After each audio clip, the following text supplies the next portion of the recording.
Shalom Aleichem mes chers amis, ça me fait plaisir de vous revoir. J'espère que vous avez passé de très belles soirées du Seder et que vous vous êtes réjouis en famille en racontant bien sûr Yetziat Mitzrayim. Mitzvah alenu lesaper b'yetziat Mitzrayim vekol hamarbe lesaper b'yetziat Mitzrayim harezeh meshubah. Eh bien, nous allons continuer dans nos cours pour parler de la période du Homer. Alors, comme vous le savez, cette période commence à partir du deuxième soir de Pessah et va se terminer le 50e jour exactement, donc le jour de Shavuot. Donc, on compte 7 fois 7 jours pour arriver à Atzeret, qui est la fête de Shavuot. Alors, de quoi va-t-on parler? Déjà, parler un petit peu du Homer. Le Homer, bien sûr, vous le savez, c'est une mesure de fleurs de farine qu'on a portée à l'époque au temple et qui, en même temps, validait l'utilisation de la nouvelle récolte.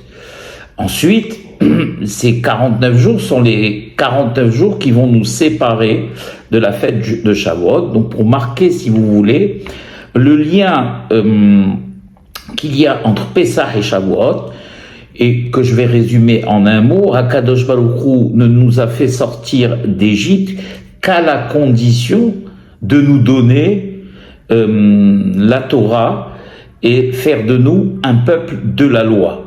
Voilà, sans cela, on n'est pas sorti d'Égypte pour pouvoir aller se bronzer ou pour pouvoir aller vaquer aux occupations futiles. Il nous a fait sortir donc du joug égyptien, il nous a fait sortir de la servitude pour devenir son peuple béni, pour devenir Bani Matem Lelokechem, ses enfants, et à ce titre, exécuter ses commandements. Maintenant, il y a aussi un aspect dans le Homer dont je vais parler aujourd'hui. Vous savez que le Homer est aussi assimilé à une période de deuil, car comme vous le remarquerez, pendant cette période, on ne se marie pas, on ne fait pas de fête. Pourquoi? Eh bien, parce qu'à cette période sont morts 24 000 élèves de Rabbi Akiva. 24 000 Tanaïm Kdoshim, des savants de la loi, comme il est marqué dans le Talmud. Shnem Esar Elev Zugim Talmidim Hayulo le Rabbi Akiva. Rabbi Akiva comptait 12 000 zugot, c'est-à-dire 12 000 binômes. Mikbat al Antiparas, donc presque, si vous voulez, recouvrer toute Eretz Israël, et tous sont morts dans la même période, celle qui sépare malheureusement Pessah à Shavuot. Pourquoi sont-ils morts de façon atroce? Certains Hachamim nous expliquent qu'ils sont morts de dysenterie. Eh bien, Al-Sheno Nahagu Kavod Zebazé, car ils ne se sont pas respectés mutuellement. Je continue. Vaya Olam Shamem, et le monde était désert, c'est-à-dire qu'il n'y avait plus personne pour enseigner la Torah. Ra'at Sheba Rabbi Akiva Etzel Rabotenu Sheba Taron, jusqu'au moment où Rabbi Akiva est allé rejoindre nos sages dans le sud, donc ses élèves à lui, des élèves restants. Qui sont ses élèves? Donc bien sûr, parmi ces géants de la Torah, Rabbi Meir Baalanes, Rabbi Yehuda, Rabbi Yossé, Rabbi Shimon Bar Yochai, Rabbi Elazar ben Shamoua. Et il y en a qui donnent encore 2 ou 3 autres élèves.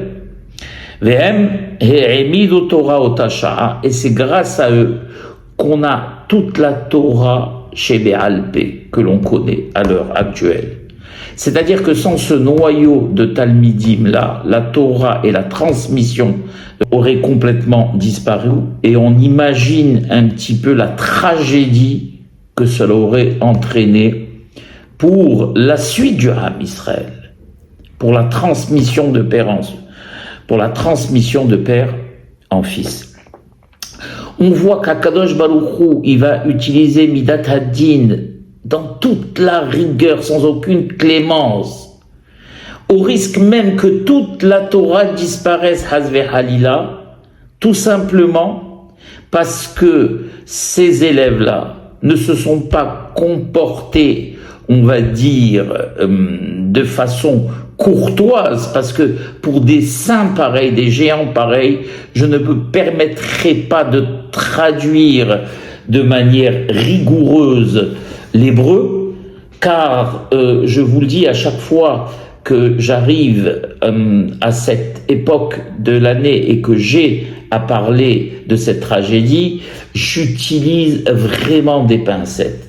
Comment puis-je critiquer Hazve Halila des géants pareils? Et donc, quand je dis qu'ils n'ont pas été courtois les uns envers les autres, c'est la manière la plus acceptable pour moi d'expliquer la raison pour laquelle ils ont été châtiés de cette manière.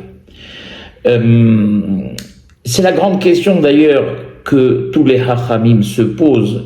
Il faut souligner que c'était tous des élèves de Rabbi Akiva Hagadol, le grand Rabbi Akiva.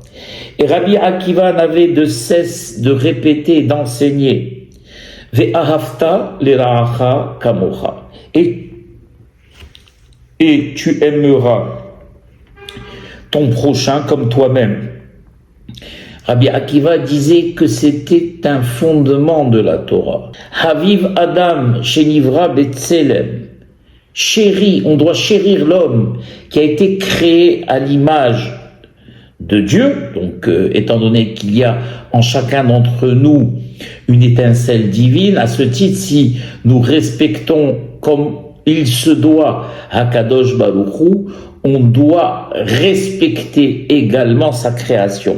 Mais plus particulièrement quand il s'agit du Ham Israël, parce qu'il est marqué dans Masechet Avot, Havivim Israël, combien sont chéris le peuple d'Israël, chez Nikreu, qui ont été appelés Banim Lamakom, les enfants de Hakadosh Baruch Hu, Hiba Yeteran Odarat Lahem, chez Nikreu Banim Lamakom, un amour particulier et supplémentaire lui aurait dû, car ils sont les fils de Dieu. Ça veut dire quoi? Ça veut dire que ici il y a deux étapes dont nous parle Rabbi Akiva. La première, c'est de respecter tout être humain, quel qu'il soit, parce qu'il a été fait à l'image de Dieu. Et donc il a en lui une étincelle divine, et à ce titre on doit le respecter, comme on respecte Hakadosh Baruch Hu. On ne peut pas dire je respecte Hakadosh Baruch Hu et l'humain c'est un simple humain. Ce qu'il y a entre Hakadosh Baruch Hu et moi me regarde. Par contre, la relation que j'ai avec l'être humain, eh bien ça c'est d'un autre registre. Je ne peux pas appliquer de la même manière, ma relation ne peut pas être la même dans les deux cas. Et également, le deuxième cran, si on peut dire, c'est de dire que, en plus, quand il s'agit d'un juif qui est appelé fils de Dieu, qui est le fils de Dieu, comme Dieu lui-même l'a dit, Bani Matem Lamakom, on ne peut pas ne pas aimer le fils d'un roi et le respecter, car porter atteinte au fils d'un roi, c'est porter atteinte au roi lui-même. D'accord? Et bien sûr, Rabbi Akiva, comme je l'ai dit tout à l'heure, nous a enseigné Ve'ahavta l'eracha kamocha, et tu aimeras ton prochain comme toi-même, n'est-ce pas? Zeklal gadol baTorah, ça veut dire qu'avant, le préalable à l'étude de la Torah, c'est de respecter autrui. C'est de respecter son frère. Si on ne respecte pas son frère, toute étude de la Torah sera construite sur des sables mouvants. Pour que cette étude tienne et qu'elle soit profitable, eh bien, il faut qu'elle soit basée sur cet amour réciproque. Et donc, déjà, on apprend de là que quand on est les élèves de Rabbi Akiva, en premier lieu, on se doit de respecter l'enseignement de notre maître. Et si en plus cet enseignement de notre maître était central dans la vie de Rabbi Akiva, alors raison de plus. Rabbi Akiva d'ailleurs mettait un point d'honneur à ce qu'on respecte de manière stricte les Talmidei Chachamim, car il avait été le seul à, comment dirais-je, commenter un passouk de la Torah où il y avait marqué « Et Hashem Elokecha Tira lerabot Talmidei Chachamim ». Le mot « et » en hébreu veut dire « ajoute »,« ajouter à ». Et donc quand on dit « Et Hashem Elokecha Tira », ça veut dire « et aussi Dieu l'Éternel tu craindras ». Quand on dit « et aussi », ça veut dire quoi? C'est-à-dire qu'est-ce qu'il est possible de rajouter quelqu'un en plus de la crainte qu'on a pour Akadosh Baruch Hu? C'est pour ça que son prédécesseur Shimon Hamsoni avait hésité, il avait même dit « je ne traduis pas ce passage car on ne peut adjoindre personne à Akadosh Baruch Hu ». Pourtant Rabbi Akiva a dit « oui, on peut adjoindre la crainte qu'on a à Akadosh Baruch Hu à une autre crainte, c'est celle des Talmidei Chachamim ». Donc déjà en résumé, on peut dire que Rabbi Akiva voulait que l'on se respecte les uns les autres, qu'on respecte encore plus son frère juif, mais au-dessus de tout qu'on respecte encore plus les Talmidei Chachamim. Et donc quand des Talmidei Chachamim eux-mêmes, qui sont, comment dirais-je, subordonnés à leur maître, et qui en premier lieu doivent donner l'exemple, ne se respectent pas entre eux, on commence à comprendre pourquoi Kadosh Baruch Hu a utilisé un châtiment aussi terrible envers eux. Et ici, le Rav Weiss va nous ramener un enseignement qu'il tient de Rabbi Yekutiel Yehuda, son maître, que lui-même, son maître, tenait de son propre père. Il raconte le maître de Rabbi Asher Weiss que quand il était petit, il était sur les genoux de son papa, le Rabbi Tzvi Miroudnik, et il a vu son père pleurer. Et il a posé la question à son papa, « Pourquoi papa pleures-tu » Alors son papa lui répond, « Parce que je t'envie, je suis jaloux de toi. » Comment papa, toi, grand maître, qui dirige une communauté de Hasidim aussi prestigieuse que tout le monde écoute au doigt et à l'œil, tu es jaloux de moi, un enfant. Comment peut-on être jaloux d'un enfant?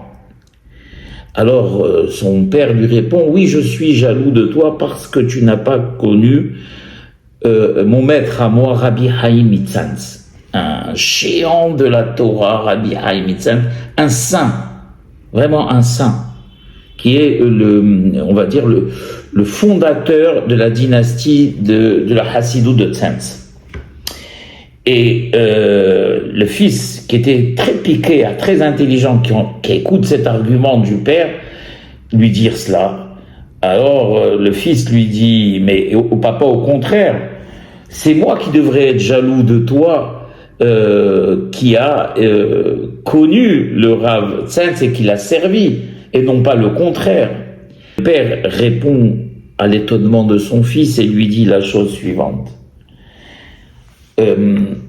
Oui, je suis jaloux que tu n'aies pas connu le Rav Rabbi Haïm, car à toi on ne pourra rien te reprocher. À moi, oui.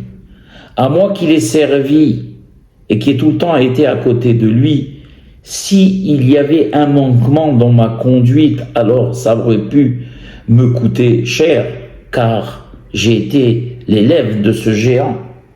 Tandis que toi, tu ne l'as pas connu, donc on ne risque pas de te le reprocher. Donc on apprend ici que servir un grand homme, eh bien, comment dirais-je, c'est une pièce à double face. D'un côté, c'est prestigieux, mais d'un autre côté, il faut que notre comportement soit irréprochable. Et le Shlach Kadosh avait ramené à ce propos, justement, à la fin de la paracha Bechukotai, qu'on appelle aussi la paracha de la remontrance. il y a un passouk au milieu qui paraît être un passouk de consolation, au milieu de toutes ces malédictions.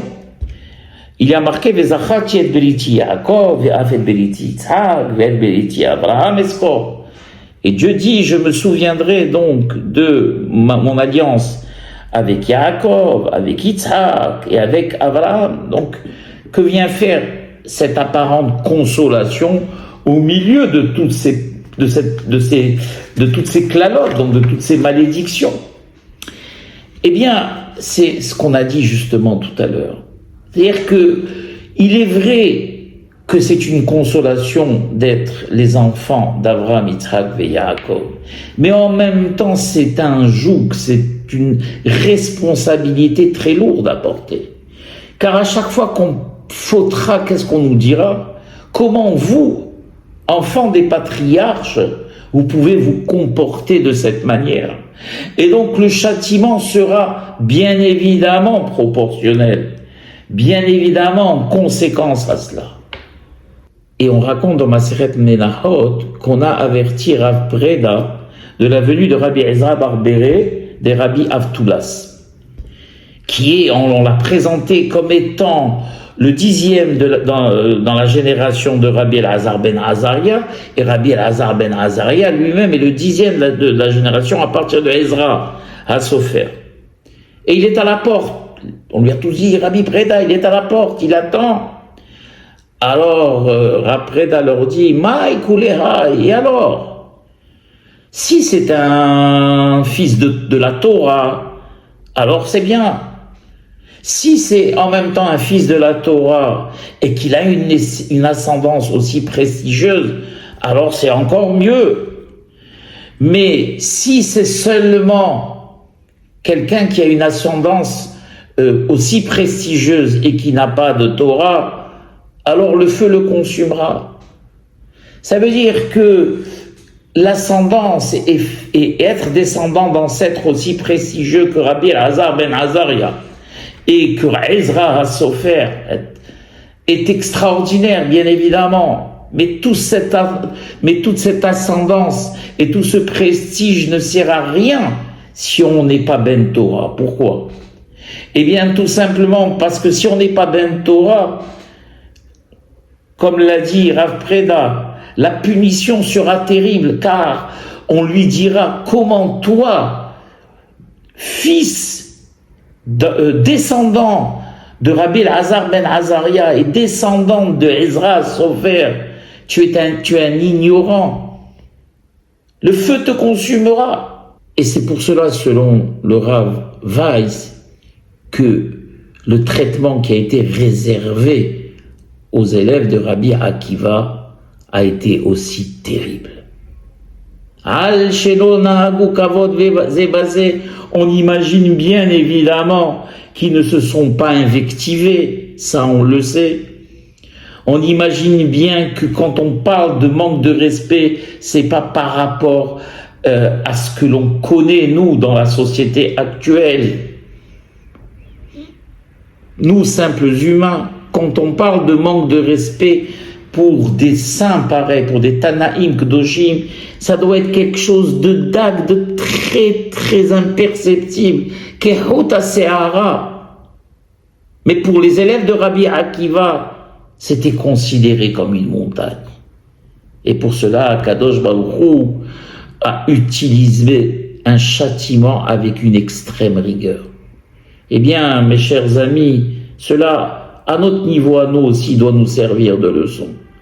Et savoir que l'on doit appliquer, même en 2025, et je dirais même surtout en 2025, où malheureusement, autour de nous, il n'y a que du Lachon Hara, que de la Sina, que du colportage, que de la méchanceté. Savoir que nous sommes aussi les enfants de Rabbi Akiva, et suivre à la lettre son précepte, Ve'ahavta l'elecha kamocha, ze klal gadol batora. Voilà mes chers amis. Baruch Adonai le'olam, amen, ve'amen.